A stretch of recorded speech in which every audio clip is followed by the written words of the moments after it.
Хүсэж байгуул хүсэж байна гэж бичээрэй.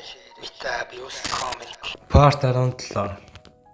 Хоол хүнс хэрэгтэй байх нь муу зүйл биш юм. Гэхдээ энэ бол аимхай хүний сонголт бөгөөд чи Деворуттэй огт өөр хүн шиг өмнөх ноёныг ясны дараа шүүчэн генерал Жиаг нэг санал тавив. Тэр хүн төрлөختөн болсон соёл иргэншилд үнэхээр хамаарах газар байгуулъя гэж ер нь бол хэлт юм а. Өмнөх амьдралдаар тэр дэлхийг сүрлийн дараа орхигдсон газруудаараа айлж утопийн төгсгөл хот буй болж би аюултай газар хүрч байсан. Тэнд анги давхраг гэж байсангүй өлсөх хүн байгаагүй бүгд хоолтой тайван амгалан амьдарч байжээ.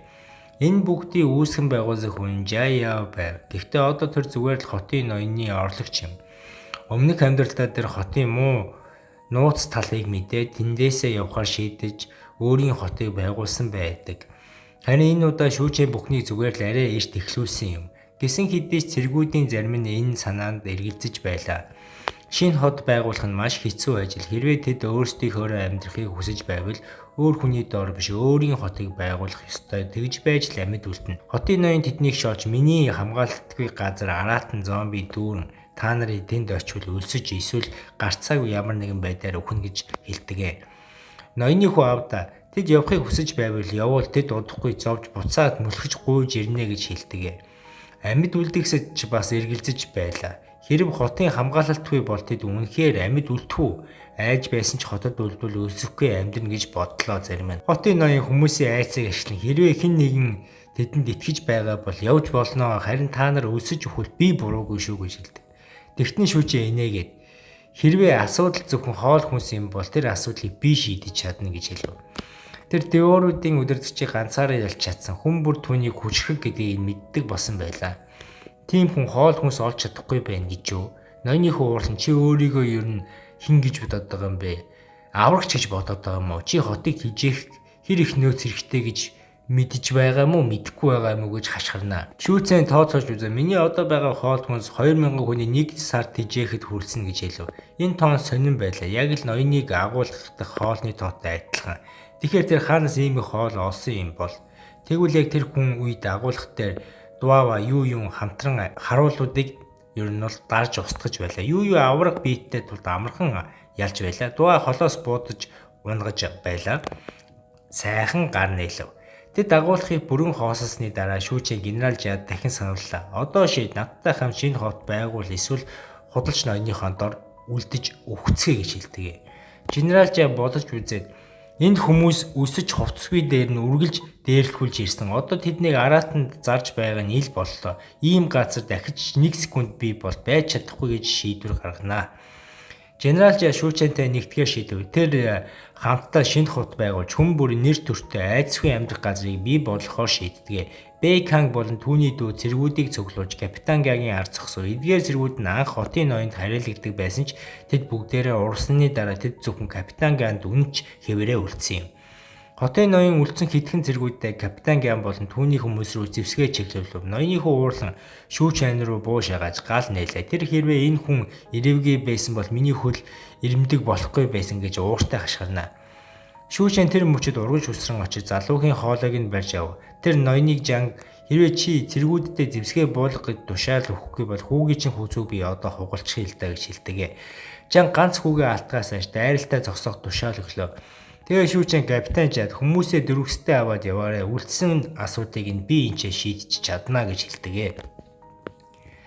Капитан Жад зөвшөөрч бид чамайг Шаожэн университетээр хүлээж байх болно гэж хэлээд хүмүүсээ дагуулад явлаа. Хүмүүсийг явсны дараа Жан хүүгээ сул тэгвэл бид ярилцаж чадна гэж хэлв. Гэвч энэ нь бол өрх байсан. Тагтан дээр нуугдсан буудаг шүүчэнийг харуулах гэж байв. Тэгвэл шүүчэн бүхнийг аль хизээнэ мэдчихэн. Дуа харин холын зайнаас аль хизээнэ устгах гэж тушаав. Нэгэн мөчийн дараа буудагчны толгой бөмбөг шиг дэлбэрвэ. Дайсан үхсийн дараа шүүчэн ноёны хүүг суллав. Гэвч ноён Жан хүүгээ тэртэл хүүгийн аманд нь гар бөмбөг байхыг харлаа. Дараагийн мөчөд дэлбэрэлт болно.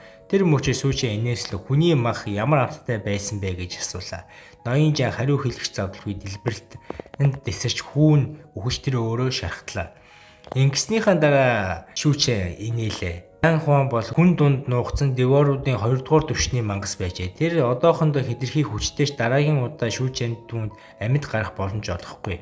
Хэд хоногийн дараа генерал жаа хүмүүсээ дагуул шин суурин байгуулсны дараа нэгэн дайралтын баг агуулах руу орлоо. Тэдэнд тэнд дөөрөө дүүрэн байгаа гэж хэлсэн байдаг.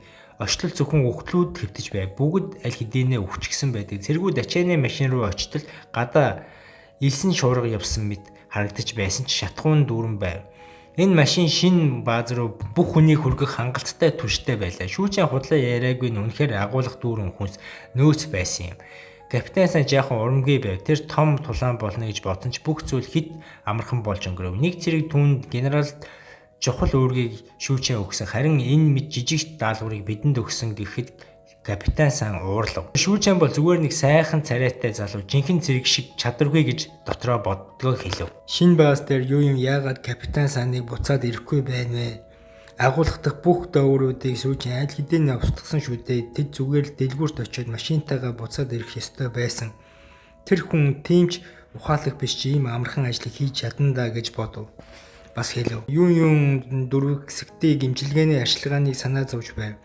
Энэ бол шүүжин тэдэнд даалгасан ажил юм. Тэд ярилцаж байх үед Дуан юу холоос нэг ачааны машин бааз руу ирж явааг анзаарлаа. Тэр юуны хурдан жижигрээ дав. Учир нь ойртвол сэтгэлийн хүчээрээ өөрийгөө нуух хэцүү болно гэж хэлв. Удалгүй капитан сан баазаа удирдах байгаа генерал жад илтгэл өгөв. Тэр хэлэхдээ бид хүнс нөөцийг амжилттай авч ирлээ. Одоо бааз бид үнсэхгүй. Ойр орчинд байсан хүмүүс энэ мэдээг сонсоод шүүжэний хэлсэн үнэн байжээ гэж баярлцгаана. Зарим нь түнд эргэлзэж байсан ч тэр үнэхээр хүнс олоод ирчихсэн байлаа. Хүмүүс шүүжэнийг магтах тусам капитан сан улам их уурлав. Тэр энэ залуу хүмүүсийн тархийг угааж байна.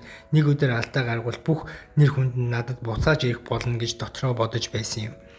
Тэгтэл нэг зэрэг гүйж ирээд өмнө зүгийн эмнэлгийн орчим дэвөрийн овгийн цугларч байна. Тэд товтлох гэж байгаа болтой гэдэг мэдээллийг өгнө. Капитан сан инээмсэглэн одоо л боломж ирлээ. Жинхэнэ хамгаалагч хэн болохыг нь би харуулна да гэж бодов. Харин тэр үе шүүжин би чам болон Шафан хоёрыг хамтан даалгавар дээрээ байлга. Тэр цэргийн хуучин баазыг шалгах гэж явж байгаа юм. Баазыг хаалга усанд автаж дотроо олон хувирсан зохицуудаас аюултай газар болсон байв. Тэд 3 хүн байсан тул бүх нөөцийг авч гарах боломжгүй байлаа. Гэвч шүүжээ одоохондоо тэгж санаа зовох хэрэггүй. Намайг зэвсгийн агуулах хүртэл хүргээд өг гэж хэлдэгэ. Би тэр баазны өмнө орж байсан. Гэхдээ би чамайг хүргэж өгье гэв. Гэхдээ эхлээд тийш явах машин хэрэгтэй байлаа. Тэгэхэд нь шүүжин орон зай хянах чадвараа ашиглан өөрийн машинаа гинэд гаргаж ирлээ. Хоёр цэрэг үүнийг хараад алмаар ийм чадвар тэдэнд маш ачаалттай санагдсан. Шүүжин битгий гайхаад бай машин сууцгаа гэв. Цаг баг байна гэж хэлдэг. Ингээд тэд ил хууль хотын гудамжаар давхин цэргийн бааз руу хөдлөлөө. Тэр хооронд нь жан шүүгийн хүмүүсийн цэргийн баазын үүдэнд тагалсан усыг шахаж гаргах гэж ажиллаж байдаг. Гэхдээ ус хизээч багасахгүй мэт байлаа. Тэдний ахлагч агуулхаас хэрэггүй зүйл аваад ус руу шид усны мангасуудыг татъя гэж тушаадаг. Хотын бүх хүнс нөөц алга болсон тулд хэрвээ тэд хоосон буцвал бүгд шийдэхээр байв. Тэд хэдэн хоригдол авчир тэдний ус руу шидэж орхилоо. Усанд байсан мангасууд тэднийг даган гарч ирэв. Инхнэр нэг хүн шумбаж хаалгыг онгойлгох боломж гардаг. Аглагч хэн хаалгыг онгойлгож чадна, тэр хүн буцаж ирэхэд хотын ноёноос нэг эмэгтэй шагналд авна гэж хэлдэг. Нэг зэрэг урагш гарч ирэн гайгамшигын болохоос өмнө тэр ядуу ихнэргүй хүн байсан. Одоо бол амьд үлдэхийн тулд ямар ч боломжийг ашиглах ёстой. Тэдний зориг бусдыг нь урамшуулж хид хүнч бас шумбах шийдвэр гаргана. Тэр үе шүүжин тэдний холоос ажиглаж байв. Жан жууны бас цэргийн баазын зэвсэг цөөх нөөцийг нь авах гэж оролдож байгааг нь тодорхой харагдана. Аз болоход би чанга өөр нэг усан доогуур орох зам мэдэж байв. Энэ замаар бол хотын ноёны зэргүүтээ таарахгүй. Шүүжин үүнийг зөвшөөрч гуруулаа хамт ус руу шуман мангасуудаар дүүрэн гүн рүү орж зорилгодоо хүрэхээр хөдлөв. Ранхуйн усны дунд шумбаж явхад би чанга гинэд олон нүд өөрийг нь гүнээс ширтэж байгааг мэдэрнэ. Тэр бол усны мангасууд байв. Үүнийг хараад тэр зочиж амьсгалаа алдаж бараг жив шахна. Шүүжин дүүнийг тэврэн тайвшруулж дараа нь өөрийнхөө амьсгалыг өгч амнаас нь агаарыг нь үлээв. Ингэснээр би чанга ам гаргадав. Гэвч яг тэр үед усны мангасууд дайрах гэж оролдоно. Шүүжин чадвараа ашиглан тэднийг хөдөлгөөнгүй болгож бүгдийг нь зогсов. Тэд ягд ховстуусан мэд хөшөж орхив. Түүний нүд улаанаар гэрэлтэж би чанга гайхав. Тэр яаж ийм олон мангасыг хянаж чадаж байна гэж дотроо бодож гайхшир тогсноо. Удалгүй түүний чадвар сулрав. Зарим мангас дахин дайрах гэж оролдоно. Шүүжин хэдийг нь барьж та хоёр төрүүлээд гар би эднэрийг зохицуулчих гэж хэлдэг. Би Чанг баян Шаофан хоёр уснаас гарч цэргийн бааз руу амжилттай нэвтрлээ. Тэд гайхан тэр үнэхээр хүн мөн үү ийм олон чадвартай байна гэж гайхширнаа. Удалгүй уснаас олон угсан мангас хөвгөн гарч ирлээ. Бүгдийг нь Шүүчэн устгахчихсан байдаг. Тэр уснаас гарч ирэхэд бүрэн ирүүл бүр нэг ч шарахтаагүй байдаг. Тэр мангас өгөхдөө цагаан таст унагсан бай. Ийм white corn маш ховор гардаг зүйл бөгөөд ийм хурдан олдсонд нь азтай хэрэг байлаа. Гэхдээ Шүүчэн баярсныг энэ талд шин чадвар өгдөггүй. Хуучин чадварыг нь улам хөшрөхөг болгодог байна. Тэд ярилцаж байтал гинэд холоос хоёр шар нүд гэлзэн муур шиг дүрс. Тэр муур Шүүчэнийг гардах тасц руу анхааралтай ширтэж байдаг. Шүүчэн анзаарахгүй байх үед муур үсрэн ирээд тастыг булааж авлаа. Энэ муур байх ёсгүй бидтэй гэж тэр гайхав. Гэтэл уг бааз өмнө нь харахнаас хамгаалахын тулд муур тэжээдэг байсан бөгөөд нэг нь амьд үлдсэн бололтой. Тэр муурын үс хар биенэн дээр нь гэрэлтдэхээтэй нүдэн шар өнгөртэй гялзаж байв. Тэр маш хурдан Шүүчэний уртаас хоромч бололгүй зүйлсийг булааж авч чадсан юм. Шүүчэн ууртаа атлаа тайван хэлв. Хөөе жаахан нөхөр минь энэ загсны хаамал чамд таалагдсан биздээ солилцсыг гэтэл мөр дахин үсрээ энэ удаа хамт таамлыг энч булааж аван талстайгаа хамт баазны гүн рүү зүгтлаа. Ингээд агуу хүчтэй Шүүчэн 1 минутын дотор 2 удаа мууранд хууртав. Гэхдээ энэ ердийн муур биш байж магадгүй. Ер нь бол гай гамшигын дундаас амьд гарсан амтан бол тусгай чадвартай байх нь гарцаагүй. Тэр цэргийн бааз дотор үргэлжлүүлэн алхаж цахилгааныг асаах хөшүүргийг оллоо. Аз болох системүүд нь олон жил орхигдсон ч ажиллаж байдаг. Эндхийн хүмүүс нь урдын үерийн үед яаран дөрвсөн тул бүх нөөцөө авч амжаагүй байж. Тэд зэвсгийн агуулгад хүрэхэд 500 хүртэл цэргийг зэвсгэл хангалттай их зэвсэг байдаг. Шаофан хэрвээ бид танк олчихвол бүр 1000 хүн зэвсгэлж чадна шүү гэж баярлав. Би Чанг түнд болгоомжтой байгаарай гэж анхааруулсан ч тэр аль хэдийнэ гүйж өтсөн байв.